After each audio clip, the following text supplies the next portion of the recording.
Welcome, friends. I'd like to thank John Lee Hooker and Carlos Santana, as I always do, for telling us that change is coming.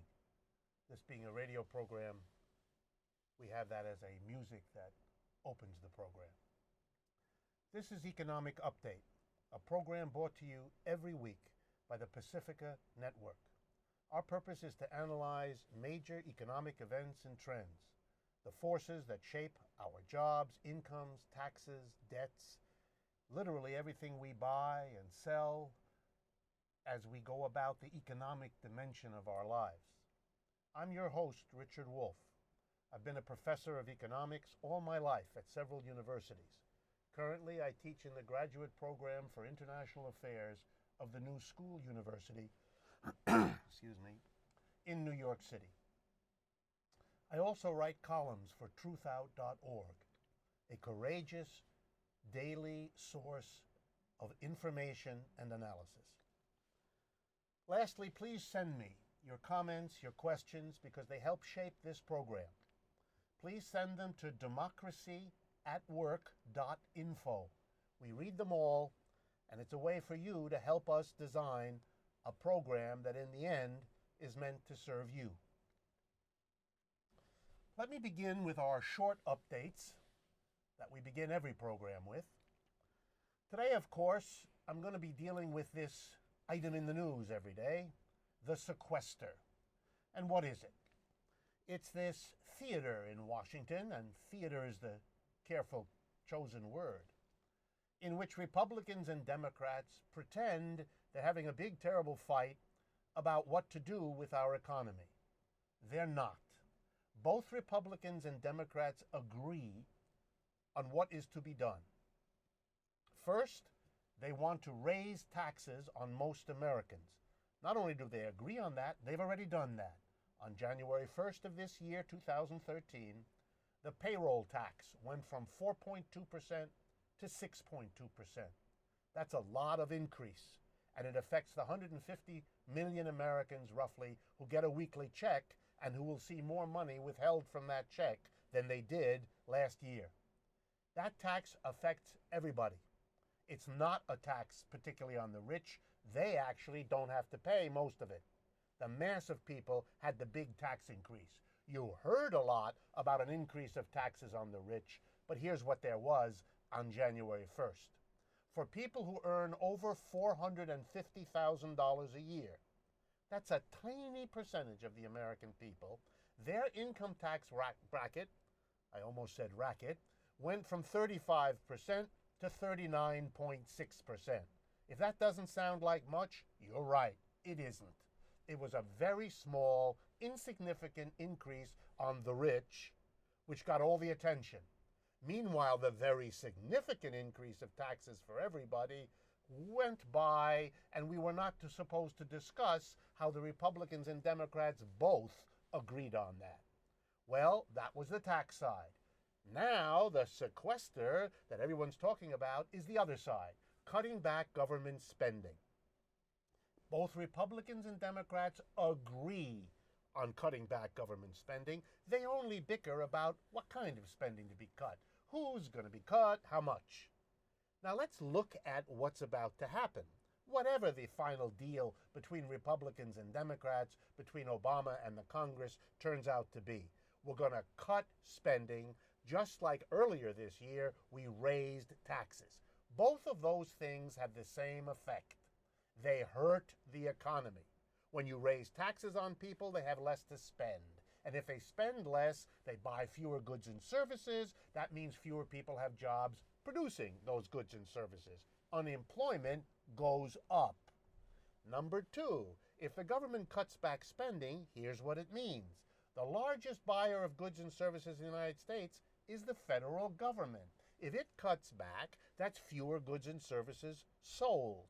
That means there's no point in producing as many goods and services as before because the government isn't buying them, and that means more layoffs since we don't need to have the stuff produced. Okay, raising taxes, cutting spending worsens the economic crisis we're in. Why would you do it? Well, the people at the top, those who own government debt, bonds that the government uses to pay for goods when it doesn't raise taxes in the past. People who own those bonds, they want the government to be sure to pay them back, to pay them interest. They want higher taxes so the government has the money to pay them. They want the government to cut spending on all kinds of social programs and use the money instead to pay off the bondholders. So the people who are bondholders, the institutions that are bondholders, they like this. And who are they? The banks, insurance companies, large corporations, wealthy individuals, and foreign governments who own the bulk of the debt of the United States. They're the bondholders. They're going to be happy. The rest of us are going to deal with an economic crisis worse than it's already been. Final point. Here's what Republicans and Democrats should have been debating when they weren't. Instead of the details of how to hurt the mass of people with increases of the payroll tax and cutting of government spending, what they could have and should have been doing is the following. Number one, they should have said, if the private sector of the United States cannot and will not hire the tens of millions of Americans who need and want to work, then the government ought to do it. They should have had a debate about that, the pros and cons. They didn't, but they should have. And that would have helped more people and done something for the economy way more significant than all of this bickering about what is in effect the American austerity program of raising taxes and cutting spending. The second thing they should have debated is, here we have our banks and corporations flush with cash, estimated at $3 to $4 trillion that they're not investing. They're not using it to hire people. They're not using it to produce wealth in this country. Okay, that ought to have a debate begin. Why do we permit this? If the society as a whole, if the majority need that money to be invested to provide jobs and to provide output to solve our problems, poverty, rebuilding our cities, all of it, then we shouldn't be allowing private owners of this wealth to make the decisions that are good for them, but are no good for the rest of us. We are the majority. That should be debated. Finally, if corporations across America are making decisions that are good for them, and those decisions are not working out for the economy as a whole, that ought to be faced. Why are we allowing the decisions over our resources, the wealth, the goods, the machines that we as a people have produced, to be used in a way that isn't good for the majority, that produces economic crisis, produces a generation of students with debts they can never repay, etc.? Why are we permitting this? Those are the big issues. That's what our elected representatives should be talking about. They have not a word to say about it. They all agree to leave it as it is, and they bicker over how big the tax increases on us will be and how horrible the spending cuts of the government will be. That's not a political system that represents the needs of the people. That's a political system that represents those who run the economy. Let me turn next in our economic updates, our short ones, before I introduce my guest and we have the interview for the bulk of today's program. I want to turn to the automobile industry here in the United States. It's getting a lot of attention these days. It's having a lot of impact, as it always has. It's been a major industry in this country for the last half century. Where is it? Well, we have some statistics that just came out, and I want to bring them to your attention. The first one comes from the United States Energy Information Administration, EIA, and you can go to their website and find out more. They just announced something interesting, that we have the highest expenditure of American family incomes for gasoline that we have had in 30 years. That's right. More than at any time in the last 30 years, Americans are spending 4% of their pre-tax income on the average. Wow, 4%. That's a lot. If you take away the taxes, it's a much higher percentage. Of course, it would be more like 6 or 7%. A major chunk of our income used to pay for gasoline. And here's some interesting things about it. We use less gasoline than we used to, but the gas companies have jacked up the price, so they still get the money out of us, even though we have cut back on the amount of energy that we use in our automobiles. How interesting. How interesting that they're still raking in the same amount of money, but we're just driving smaller cars, more energy inefficient cars, and we're driving less. Interesting. Something to think about. But the automobile industry is also in the headlines in another way. We still use way more gasoline than we need to. That requires us to be dependent on foreign countries from whom the oil comes. It requires us to expend money outside the country that would be better used spent here. It absorbs too much of people's income, so they can't buy the goods and services that might give other people jobs. There are a lot of problems. And here's a solution that has been proposed and is gaining traction in Washington and among our political leaders. To jack up the gasoline tax. That's right, to increase the tax so your price at the pump will go even higher than it already is, as it takes a record portion of our incomes. I don't think that's the way to go, and I want to make sure it's in your minds. That's part of what Economic Update as a program designs to do. So here's a thing to think about.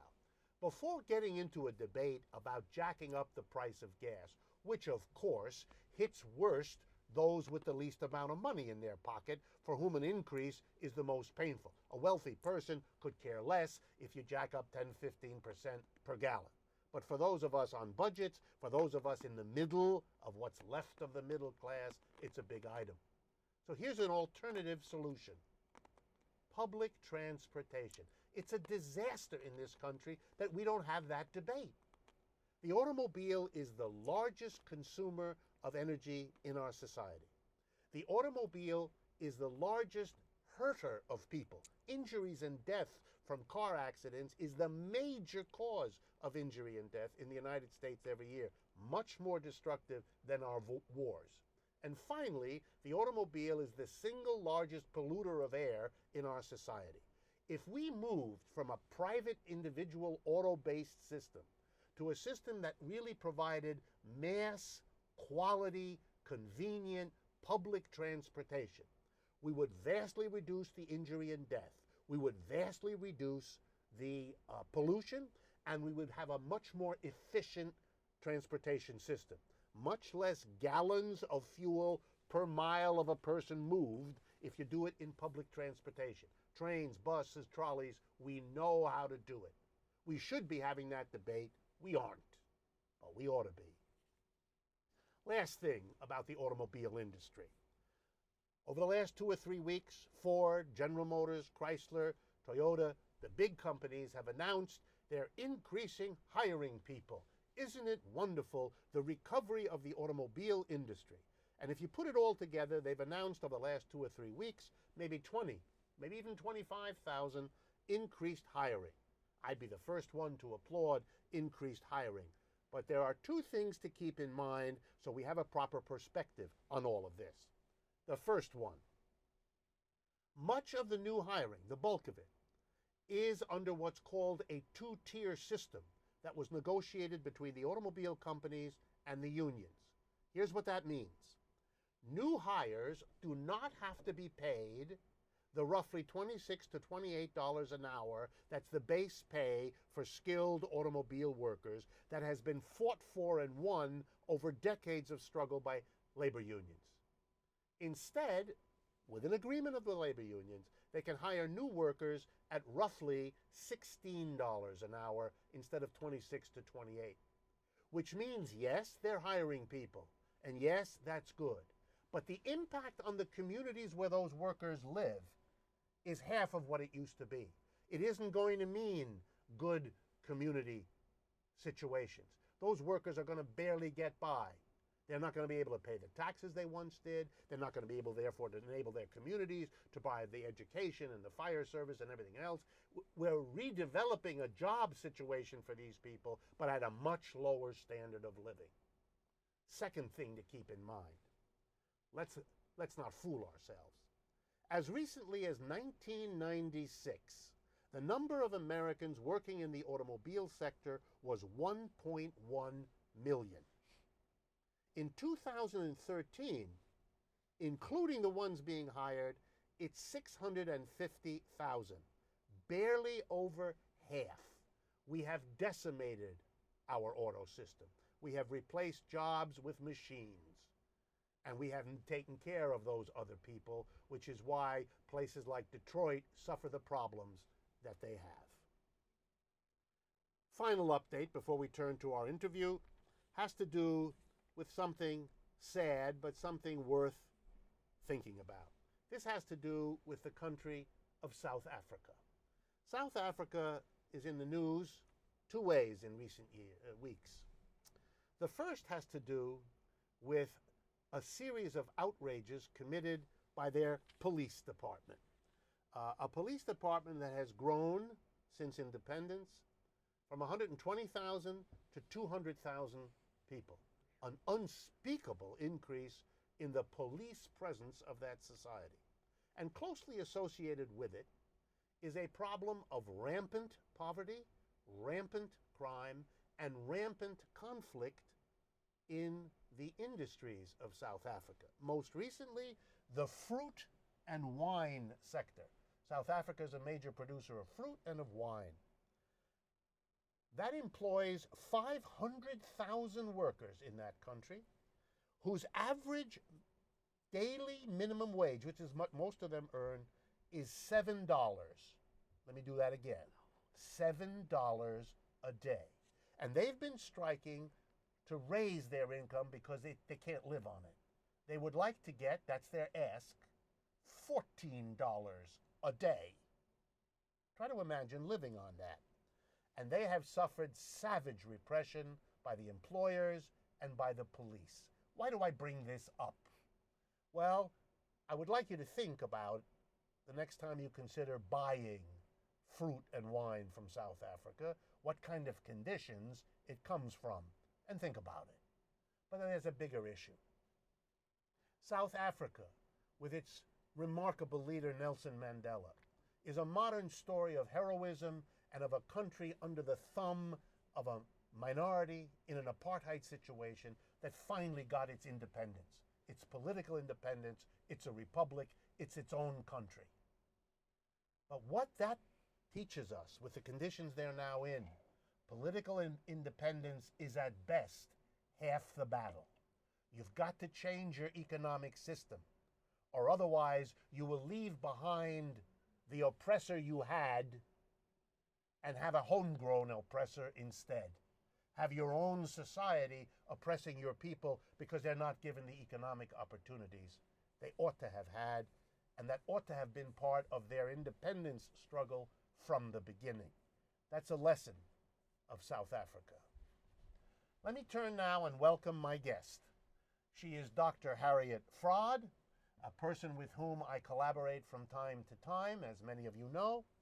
She is a psychotherapist, a hypnotherapist. She works in New York City.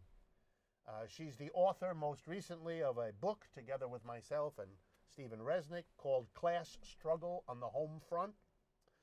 She writes and publishes in the news service Truth Out, that I mentioned at the beginning of the program, but also in Tikkun magazine and website, International Psychohistory Journal, and several other places. You can find her work also at harrietfraad.com, and I will explain, spell it for you, HARRIETFRAAD.com, where you can see her work, including eventually this program. So Dr. Fraad, Harriet, welcome to the program. Thank you. Glad to be here. You've been on a program before.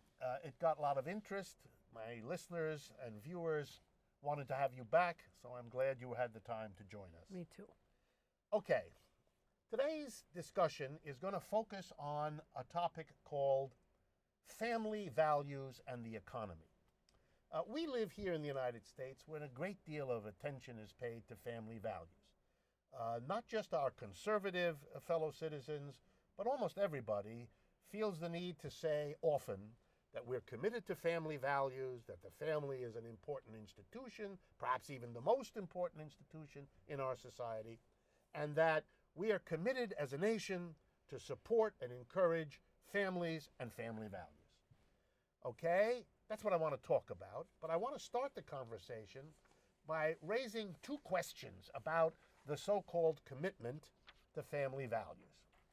The first has to do with something called paid family leave. The 31 other most developed economic countries in Europe, in Asia, and so forth provide paid annual family leave for at least a year, and in some cases more than a year. In other words, one or sometimes more than one parent can take a leave to care for a new infant for a year and be paid, so that it is not an imposition on the family. The United States is among the few nations, literally it's a small handful, that does not provide anything like that. There is no legal requirement for paid family leave.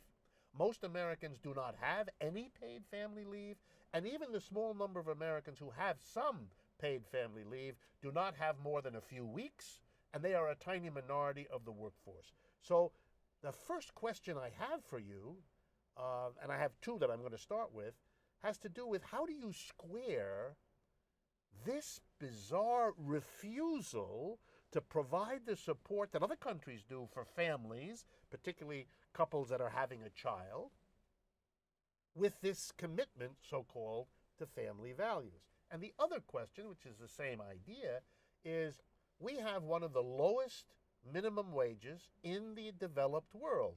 We pay people $7.25 an hour as the federal minimum wage. It is 50% or more higher in most European countries, just to give you an idea. Even some states in the United States find it so abhorrent, like Washington and Oregon, that they too make it $9 and $10 an hour because, among other reasons, how can you raise a family if you're earning $7.25 an hour? You can't provide your children with even the minimum. So how do you explain or understand that we are committed to family values, sort of, but in our economic policy, we don't seem to carry through on that commitment? Well, we're committed a lot more to capitalist profit than we are to family values. And what am I talking about here? What I'm talking about is that ever since the 1970s, wages have remained flat. And in the 70s, white males, this was never available for minorities, but white or for white women or minority women, got a family wage on which they could support a family.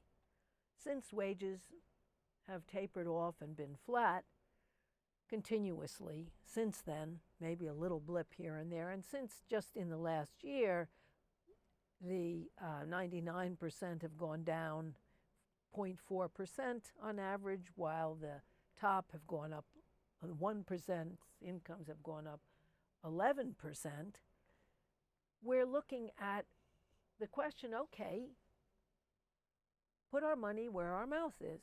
Where is our money going?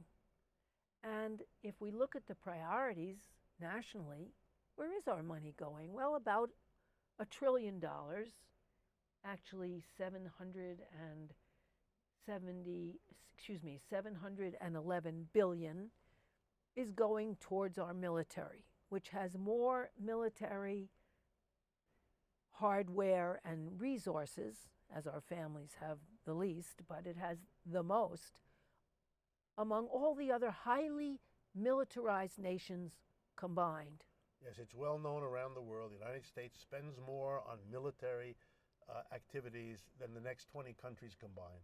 And as our wages have gone down, and as our children's health has gone down, and as our infant mortality has gone up, and as our families have gone down to the point that 1 out of 4 U.S. children is on food stamps and living at, or 1/2 of American children are either living at or just above the poverty level. Whereas the military has grown 81%. The funding for the military and the military spending has gone up 81% since 2011. Quite dramatic.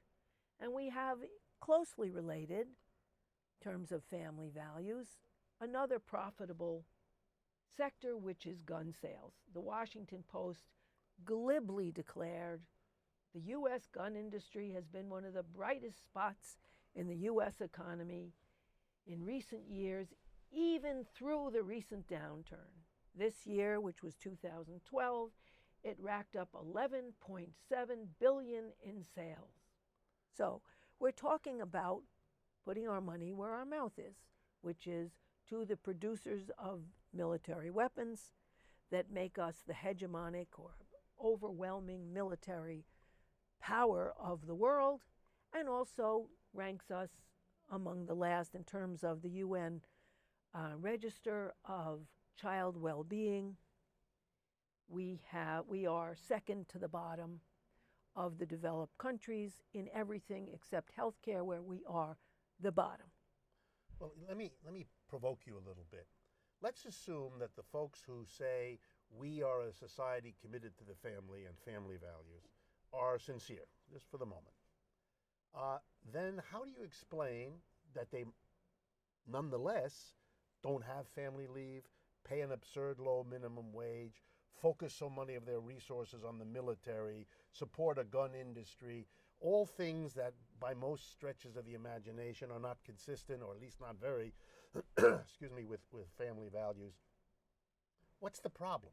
What is it that is intruding on the way we handle our economic life that sacrifices, in a sense, our families? Well, in our society, the elephant in the room of all of these discussions is the elephant of capitalism, which basically has been responsible for outsourcing decent jobs and outsourcing services and changing wages to lower them or keep them flat in order to create profit. And we also have had weak unions that have not defended us against outsourcing. They've been very much company unions in that they wanted a bigger share. They didn't want to take over like the European unions do. They're socialist unions or sometimes communist unions. And so we have had a set of priorities that declares family values, but actually neglects family values in terms of maternity leaves, which are granted in almost paid maternity leave is part of almost every country in the world. The only people with no paid maternity leave are the United States, Somalia, Papua New Guinea. And Liberia, I noticed. Liberia. Right. Now, so we're right up there with Papua New Guinea, Somalia, which is in constant chaos, and Liberia. What are we talking about? And that's because we are a country in which the capitalist elephant takes up the whole room, and the family is basically somewhere pressed against the side of the room with no space. And the same groups that quite powerfully appreciate mothering and family labor do nothing to support it, because as now, half of the workforce, approximately 45% of the workforce, is female. They fight childcare. Reagan was the first one to veto Head Start for everyone. And these are the people who veto and kill Head Start, family leave, maternity pay, paternity pay, elder care, teen pregnancy help, addiction help. They veto everything that would help the family. Aid to single mothers. 42%, as the family has, the reason that we have this is the family has collapsed in the United States. The majority of women in the United States, for the first time since they began counting in 1880, is single. And they're not single for any reason except that the basic deal of being protected and supported while you raise children is over. Men can't support women anymore because the capitalist colossus has decided it's more profitable to outsource their job or mechanize their jobs. And particularly male jobs have been hit because the hardest hit sectors have been heavy machinery, manufacture, high ticket sales, and these are areas in which, and construction, where males were dominant. It's interesting to me as an economist that when there is even a little bit debate about all these kinds of issues that you've brought up, the argument not to help fund paid leave for people, not to raise the minimum wage, is always put in terms of what it will do to business. We don't hear about what it will do to families. Exactly. So the same forces that push all these things that are supposed to help business wait until another occasion when there isn't an economic question on the table to talk in great poetic terms about the family. But it's a disconnect, is what you're saying. It's a total disconnect, because also at the same time, and it should be understood by our listeners, that I am not advocating women's financial dependency on men, which I think destroyed many relationships because women stayed for financial reasons, men bitterly stayed for their reasons of guilt and the dependency of women and children on them. It made resigned and bitter relationships often, and polarized men and women against each other. And also wasn't good for children it was terrible growing up in that situation. To grow up with that kind of conflict. And it also totally dislodges the deep and respectful and collective relationships you can have among equals. One of the troubles in our whole society that makes the intimate arena a disaster is that the ideal of democracy at home, of democracy among parents and children, of giving each according to their ability and taking from each according to their needs, giving according to their needs, respecting their different needs, and having a collective approach is very rare in our society, partly because the airwaves are owned by those same capitalist people. And so you can have a media with all sorts of guns and product placement, but very little placement for a primacy of egalitarian collective relationships, both in our economy and in our families and between parents and children. So you have this capitalist colossus over everything, which is the dictator of our society. And that means that families are out of luck, particularly children. We're going to take a short break. As we do in the middle of the program, I'm interviewing Dr. Harriet Fraad, psychotherapist. I'm Richard Wolff, and the focus when we return will be on the economy and the family, a complicated and tense relationship, perhaps more than ever. Okay, we're going to go right on. Okay, we should be about halfway through.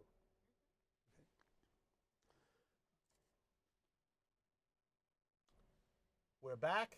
We're continuing our interview with Dr. Harriet Fraad. And I wanted to pick up on one of the last points you made. Is it your view, as a person who deals in your practice as well as in your research with what's happening to families and family relationships, would you say that the family is an institution that is under assault in our society, that is an institution Definitely. being undercut? And how do you see that, and what do you see as the reasons for it? Well, I see it being systematically undercut. And the way it's undercut is that women are required in the labor force because families can't make a living, and also because now 42% of people give birth outside of a marriage or traditional family unit, and about 75% of the children in the United States grow up without both biological parents present at some point or another, and we do nothing to help single parents. So, for example, in the United States, mothers get paid 70% of what men are paid, whether they're fathers or not, because there isn't significant help given to parents. In Sweden, where single parents are given primacy of housing and jobs, you have women earning 98% of what men earn. And in the United States... Well, just a footnote for our listeners and viewers. So in other words, Sweden gives a privilege, it gives a favor to single parents because since they have a harder time sustaining and building a family, they get the support. It's a logical argument, but we don't have a comparable thing here. Right. Subsidized housing And also all of these countries, whether it's France or Sweden, have free after-school programs and summer programs and childcare and all of those things which we don't have. But that what you have is you have then the whole terrain of the family and intimate relationships has changed. And what, because men can no longer support women, and women have to work outside the home, and there's no help for families, and so that men who often feel under siege as men because of this change situation want extra services from women who are working a third shift by working at home and working with children and working on the job and trying to be sexy. They're not going to do it. That's why the majority of women is unmarried, and the majority of people who initiate divorces now are women, and who refuse marriage are women. So you have, if the center of family was marriage, that's over. That's basically over, because the economic conditions of existence for that are support for children in terms of child care and after-school care and summer care. Which a woman who has a full-time job could not possibly do. No, and so here's an example of family values. To get the average cost of child care that's decent, I'm not talking about high quality, is the same as a community college's tuition. The average cost of quality daycare is between $30,000 and $40,000 a year, which is the median income is about $45,000 a year, so that would take up your whole income. So you have millions of children in substandard daycare parked in their soiled diapers in front of televisions during the maximal years of brain development, 0 to 2 years old. And you have very few federal programs for that era. And so that therefore you totally abandon family values in order to create greater profit. And you do that as no other developed nation in the West does. But this is not even an argument that we're not supporting families. This is an argument that we're destroying We are destroying families. By a mixture of abuse and neglect of the kinds of things that other societies are doing in the name of family values that they feel they have to carry through on. We seem to have here 90% rhetoric and very little reality. Very little reality. And so that, whereas, I'll take just one example. Women who are not married and don't have children earn more than men do. Women who are married but have no children make 98% U.S. women. Mothers make 70% of what males earn. It's right it's literally there. Built into our system. A penalty for being a parent and having a penalty for being in a relationship and getting married, a penalty for having children, which is why the biggest increase in types of housing is single-person housing, and the second is couples with no children. For the first time, the birth rate is going down because people are smart enough to see it. For a long time, it was sustained by immigrants who came here not realizing how costly and unrewarded it is to have children, except for the emotional rewards you can garner in your exhausted time with your children. But that now they're not bothering to come. As many Mexicans are going home as are coming because there's no point. And so now the birth rate is actually going down because there are no paid maternity and paternity leaves as there are in the other developed countries. So that you're actually hurting families. Another dramatic example is by having 1 out of 3 African men in the penal system, you're taking people away from their children. We have the biggest incarceration rate of any developed country, and there's no help for children in this situation or to integrate children and families together when that happens. And so we really are a very backward country as we give everything to capitalist efficiency. We're also the only ones without proportional representation. So, and with private money allowed in elections, which is not allowed in the other developed countries. And so you get one person, one vote, no more. One person buys other people's votes. Yes. I mean, even in a country like France, which also has social problems, it also has great diversity, which begins its children with poverty, but the children end up much less poor. They begin with 25% of their children being born into poverty, but when you factor in all the social benefits, 9%. Still too much.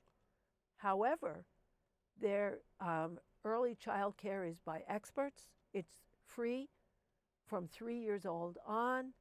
Their after-school programs are heavily subsidized.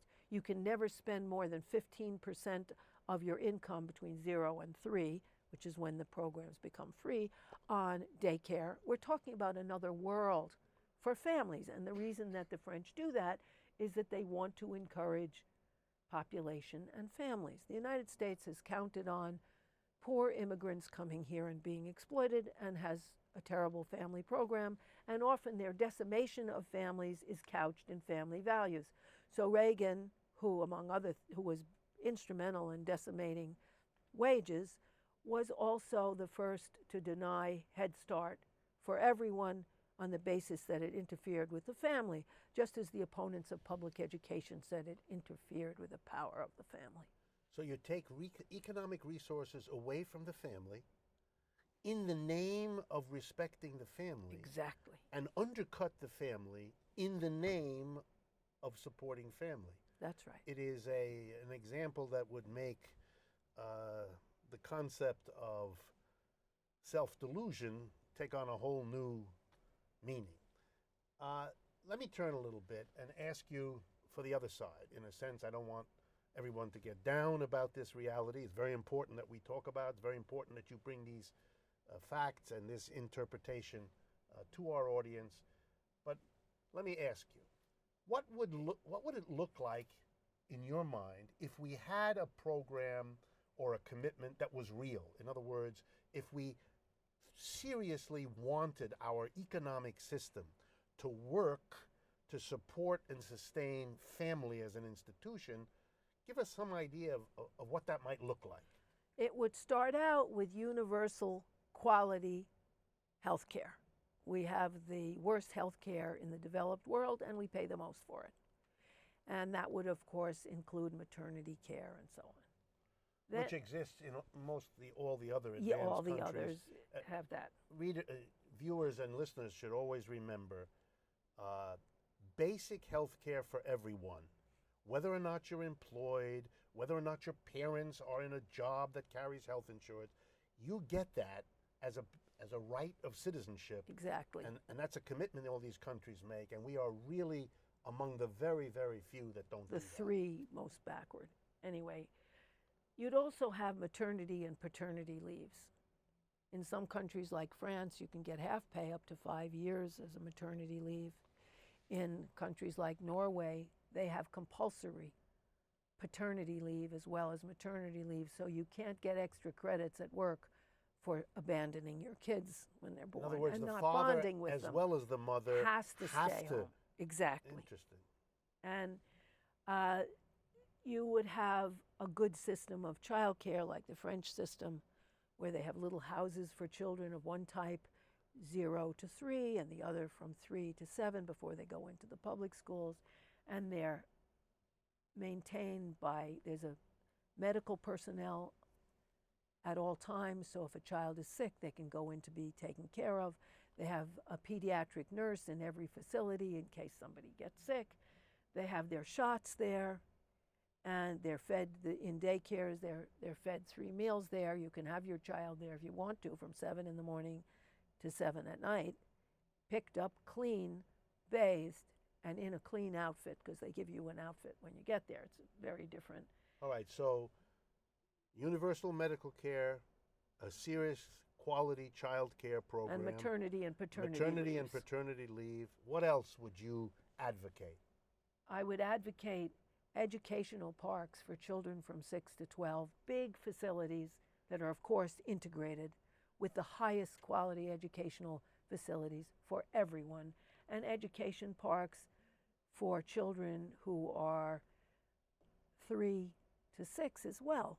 So maybe the So other, by a so park, that you'd you have mean bringing all different kinds all of of them people together with it would save a lot of money because you wouldn't have duplication. People can be bussed in and they can have the most advanced science and So it's the old argument again, not to allow private spreading out of resources. schools to different neighborhoods, rich and poor, not to allow private versus public schools, but Exactly. to bring the community together so everyone has an interest in the best possible school for everyone. A high quality school, and you wouldn't, people could send their So kids it's the to private opposite school of- if they wanted to, but they wouldn't because this would be the best quality. It would be the kind of quality that Obama's children have at the Sidwell Friends School that costs $43,000 a semester. And Biden's grandchildren go there, and the head of the housing commissioner of HUD, Sean Donovan, his children go there, and that's my God, it's $86,000 a year if you have 2 kids, but that would be the quality of care for everyone. So it's the opposite, for example, of the movement to charter schools now Exactly. that are fracturing, and each little charter school can provide whatever quality it does to its little community, and the rest of the schools, the people who can't afford it or can't get into those, they are left. So you get this first class, second class, third class quality of education. Which you get from living in an elegant neighborhood. Even if you send your kid to a public school, the PTA in New York in one school raised $25,000.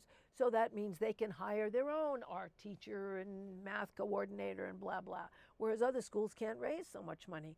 So it takes away the vast inequality of educational opportunity and gives all kids a good opportunity.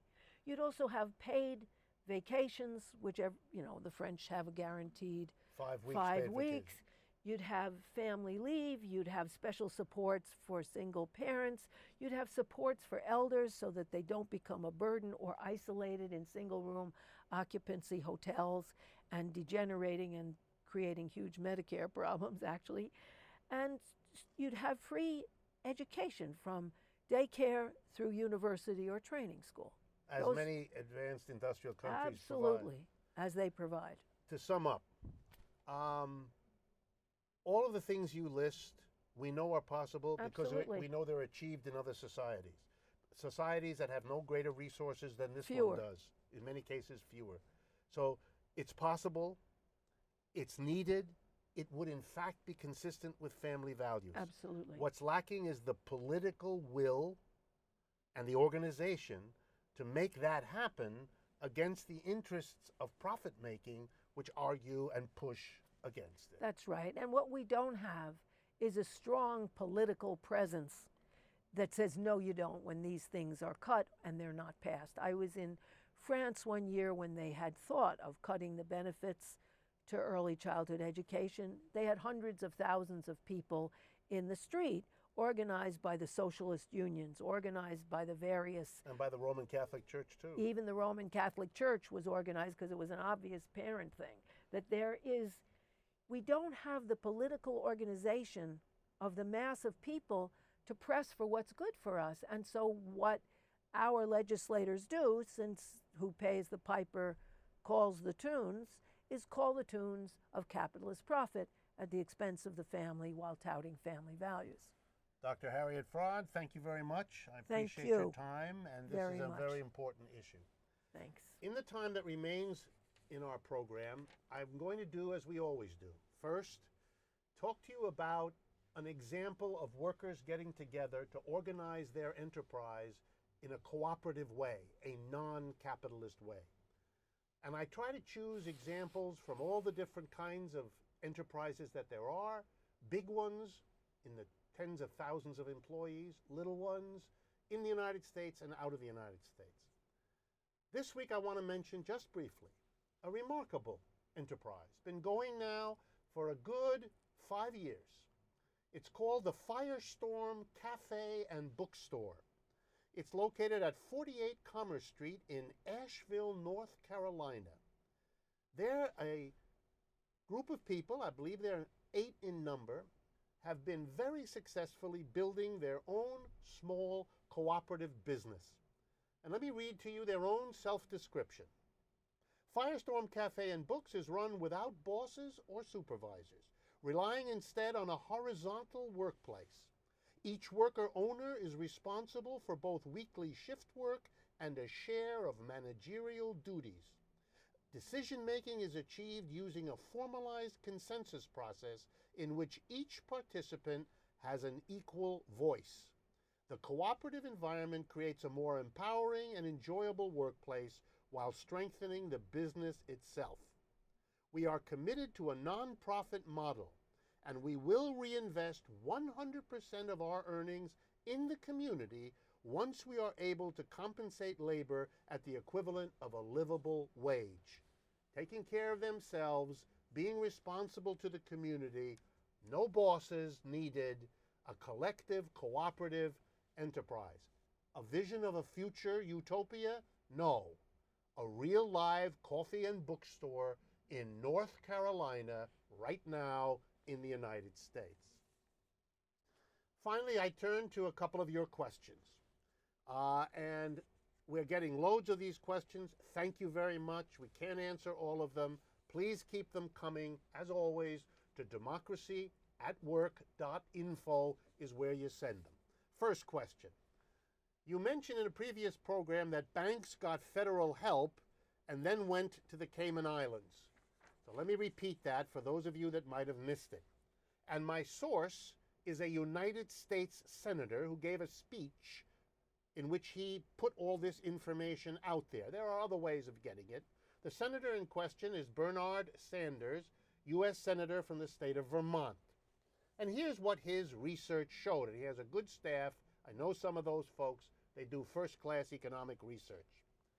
During 2009, 10, and 11, and for all I know, continuing, the very banks getting the bulk of the bailout money from the Federal Reserve and the United States Treasury, much of that being the money you and I pay in taxes that goes to Washington to bail them out. At the same time, we were bailing them out from the disastrous investments they made, the terrible speculations they made. They were taking their money and moving it out of the United States into bank accounts at their own subsidiaries established in the Cayman Islands in the Caribbean. The Cayman Islands are an independent country. They have no income tax personal, no capital gains tax, and no corporate business tax. 0, 0, 0. That's why they're an attractive place to do business. So the banks, and I'm going to give you the names, moved the money, including the money that we were giving them to bail them out, to a place where they wouldn't have to pay taxes to the United States government. They wouldn't have to contribute to the government the money being used to bail them out. Think about it. These included the following, according to Senator Sanders: Bank of America, Citigroup, J.P. Morgan Chase, Goldman Sachs. And just in case you thought it was only banks, no, other companies use the Cayman Islands for the same tax evasion purposes. And I'll mention just three: Google, Apple, and Microsoft, all mentioned by Senator Sanders. Let's be clear here. This is legal in most cases. There may be some illegal aspects of it, but it's basically a legal operation. Laws have been developed to allow them to do that. In fact, they helped create and pass the laws that give them that freedom. But it's something to think about, that we have a system that not only works that way, makes all of that legal, but then we have to hear why the government has to cut back Social Security for old people, support for daycare, because there's not enough money. Now we know why there's not enough money. Because the banks we bailed out and the corporations we make profitable escape their fair share of taxes by using that kind of an act. Think about it. Regulations can be fixed and adjusted by them. We have to change the way we do business, or else we are all going down with a system that doesn't work. Final thought for the day. If there had to be a public source of money to invest, would it make sense? I'm going to tease you at the end of today's program. All decisions about investment, basically in the United States, are made by private companies. They decide where to invest, whether to invest, how to invest. The result is there are jobs or there aren't. There are jobs here or there are jobs somewhere else. If we all have to live with the results of an investment decision, then there's a basic question that ought to be at the forefront of our discussions in this country. If we all have to live with the results of investment decisions, why do we allow them to be made by people whose first obligation and whose first objective is to make money for a private corporation? They're going to make decisions that are good for them, not decisions that are good for all of us. To make investment decisions for everybody, we would have to socialize the investment process, take it away from private enterprises, and make it serve the community as a whole. It's an old idea. It's coming back into vogue because the private way of making decisions has produced the worst crisis in a long, long time. Thank you again for joining me for Economic Update. Thank you, Dr. Fraud. Thank you. I look forward to talking with you and seeing you again next week.